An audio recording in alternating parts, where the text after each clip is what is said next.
Hello, we're looking at probability tree diagrams, and we're going to look at a tree diagram to show outcomes when a coin is tossed twice. First of all, just look at the first toss of the coin. Now obviously when you toss a coin, you've got two possible outcomes. You can get a heads or a tails, as simple as that. So when you toss it the second time, on the second toss, if you got a head the first time, you can get a heads the second time, but you could get a tails the second time. And if you threw a tails first time, you could get a heads or tails again. And so we end up with four possible outcomes. We could have a heads and a heads. We could have a heads and a tails. We could have a tails, then a heads. Or we could have a tails, then a tails. And notice how we go along the branches to find the outcomes. So let's look again at the four possible outcomes. It was heads and heads. Along this branch, heads, tails. Along this one, tails, then heads, or tails and tails. So those are the four possible outcomes. But let's consider again just the first toss. What were the chances of getting a head? Well, it was one chance out of two, which is shown as a half. The chances of getting a tails on the first toss was a half. Then on the second toss, we started afresh. So if we got a head the first time, that's actually irrelevant now. We're just looking at the second toss. So on the second toss, the chances of getting a head was a half, chance of getting a tail was a half. Similarly, if we had a tail first time, the chance of getting a head second time is a half, and a tail a half. But now we come to the interesting thing. We're looking at the overall probability. The probability of getting a head and a head. The outcome head, head is actually found by doing a half times a half. And a half times a half, 1 times 1 is 1, 2 times 2 is 4. So the numerator at the top, you simply multiply that together to get 1, and the denominator at the bottom, multiply those together to get 4. Similarly here, that's going to be a half times a half. So that's 1/4. That's a half times a half. So that's 1/4, and the same thing here. Now notice for each element, if you look at this bit, a half add a half adds up to 1.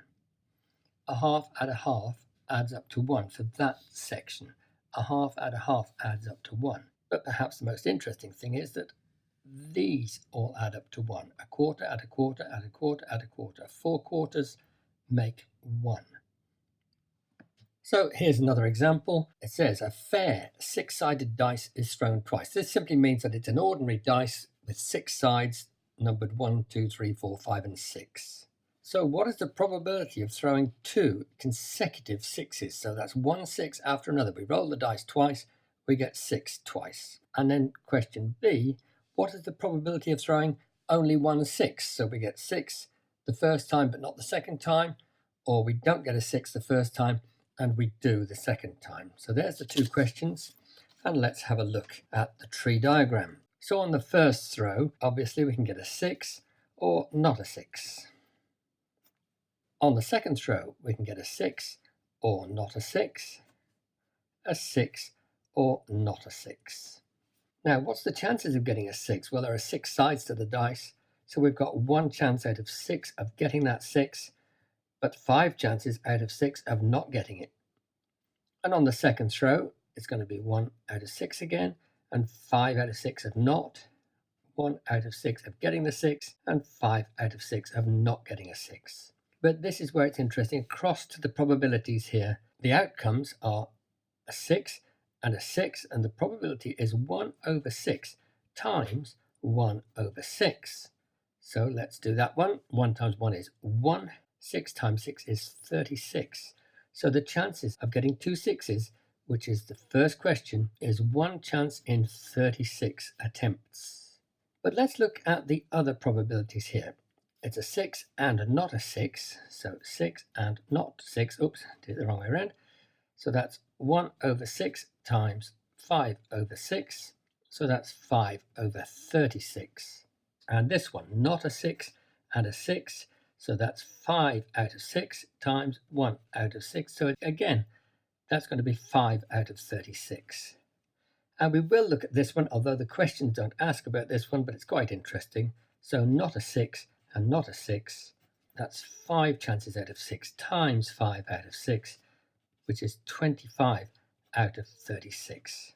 Now the second question was, what is the probability of throwing only one 6? So there's a 6 and not a 6, so we want that one. There's not a 6, but we have a 6 there, so we want that one. And we don't want this one at all, so we need those two. So 5 over 36 plus 5 over 36. So we add those together to get 10 over 36. And I guess we ought to tidy that up by simplifying that to 5 over 18, dividing the top by 2, dividing the bottom by 2. This one here we haven't used at all, because that was the probability of not getting a 6 at all. It's quite a high probability, look, not getting a 6. And it's worth noting that if you add these up, these fractions, we would get 36 over 36, which of course is 1, because this set of numbers there adds up to 1. Just like those two add up to 1, those two add up to 1, and those two add up to 1. On this one, the probability that my team will win each match is 0.6. So actually, it's the same thing, but it's written as a decimal instead of a fraction. There's win and not win, which is different to lose, because actually there could be a draw. So win and not win, win and not win. Actually, you might prefer to write not win instead of putting a cross through it. So probability of winning is 0.6.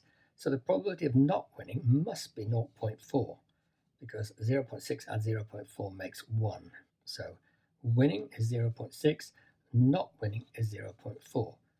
0.6, 0.4. Now let's look at the probabilities. 0.6 times 0.6 is what we want here. That's for 2 wins in a row. And that comes out as 0.36.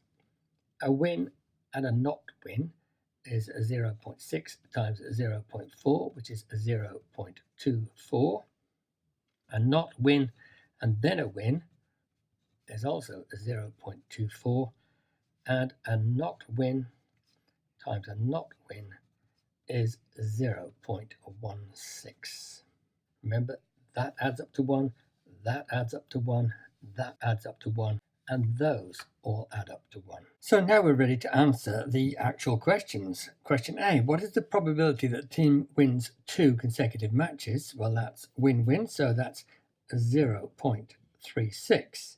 But part B, what is the probability that the team wins 1 match out of 2? Well, that's win, not win, so that's that one, and not win and win, so it's that one as well.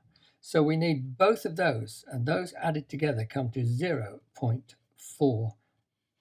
So remember, if you need 2 of these, you have to add them together. And here's a question for you to try. This is a recent GCSE maths question. It appeared on both the foundation and higher papers. Now you can see that the first part of the question is to complete the tree diagram, so we have to fill in these gaps here. But the second part is to work out the probability that both dice land on a number less than 3. Pause the video, give it a go, and when you think you're ready and you've got the answers, press play and I will show you the answers and you can match them up. So here are the answers. Let's first of all, 2 ordinary fair dice are rolled. The first dice, the chances of getting a number less than 3, so that's 1 or 2, is 1 chance out of 3. So the chances of getting 3 or more must be 2 chances out of 3, because those have to add up to 1, and 1/3 add 2/3 is 1. So we can complete all of this like that. 1/3, 2/3. There we are, it's all completed. But now it says, work out the probability that both dice land on a number less than 3. So we're interested in the less than 3 for the first dice and the less than 3 for the second dice. We have to have both of them being less than 3. Although there's a less than 3 there, it's no good because that one was 3 or more. So it's those two. And as you can see, we can go along those 2 branches. So we're going to need to do 1/3 times 1/3. So let's do that. 1/3 times 1/3 equals 1 at the top and 9 at the bottom. So the answer to go on the answer line is 1/9. Remember, 1/3 times 1/3. And the final answer, 1/9. Thanks for watching.